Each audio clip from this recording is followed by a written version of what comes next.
Hi guys, we're going to see two narratives going forward. One from Labour that the Tories left the economy in an absolute shambles, and another from the Conservatives that they actually turned things around at the last minute before the election. So what Labour are saying is untrue. We will have to wait and see which one wins out. But Laura Kuenssberg sat down with the new Chancellor Rachel Reeves to discuss the current state of public finances, and Reeves said difficult choices have to be made. Then the BBC journalist spoke to the former Chancellor Jeremy Hunt, and he pushed back on this. However, there's something massive being missed out here. Rachel Reeves told us she's angry at what you left behind. She said the public finances are dire and that you fudged tough decisions and ran away. She has a point, doesn't she? Well, first of all, I wish Rachel Reeves well. On a personal level, I think she has qualities that could make her a good Chancellor. And there are things that she said that I welcome. I welcome what she wants to do on pensions, which you were just talking about with Stephanie. I welcome what she wants to do on planning reform.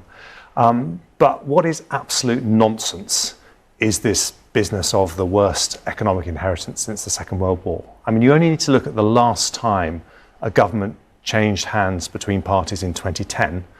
Compared to then, inflation is nearly half what it was. We had markets collapsing. Now we have the fastest growth in the G7. We have unemployment nearly half what it was then. It's a very transformed picture. And I think the reason that she's doing this is that she wants to lay the ground for tax rises. Now, perfectly legitimate for a new government to come in and say they want to spend more and tax more. Every Labour government in history has done that, but she should have been honest about that before the election. Rather than trying to spring it on us hang on, but after the election. You're trying to suggest what she might do, and we don't have a crystal ball, but just to pick you up on that, government debt is the highest it has been since 1962. Government debt is nearly at the same size of the whole of the economy. The unemployment rate actually recently has started ticking up again. Economic inactivity has started ticking up again, so people not in work who could be.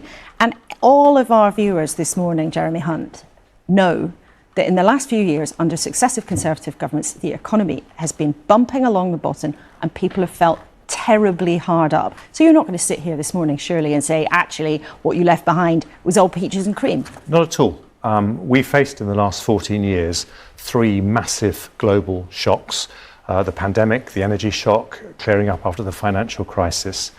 And despite those pressures, we grew faster than France, Germany, Italy, Japan, many other similar Only countries. in some of the very recent but let's figures. Still talk.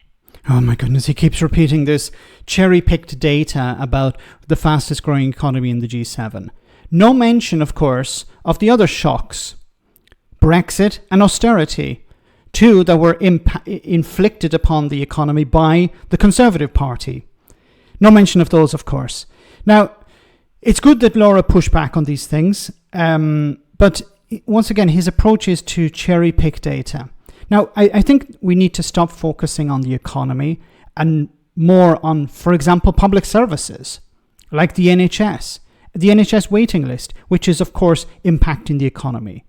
The fact that doctors and nurses are now just getting an agreement on better paying conditions. And, of course, other aspects of the economy of society, crumbling schools and crumbling hospitals and crumbling courthouses and crumbling infrastructure. This all has to be paid for. So mentioning this argument over whether the economy is improving or the economy was a disaster is a bit superficial when there are councils that are going bankrupt, when there's a cost of living crisis that's impacting ordinary people's lives.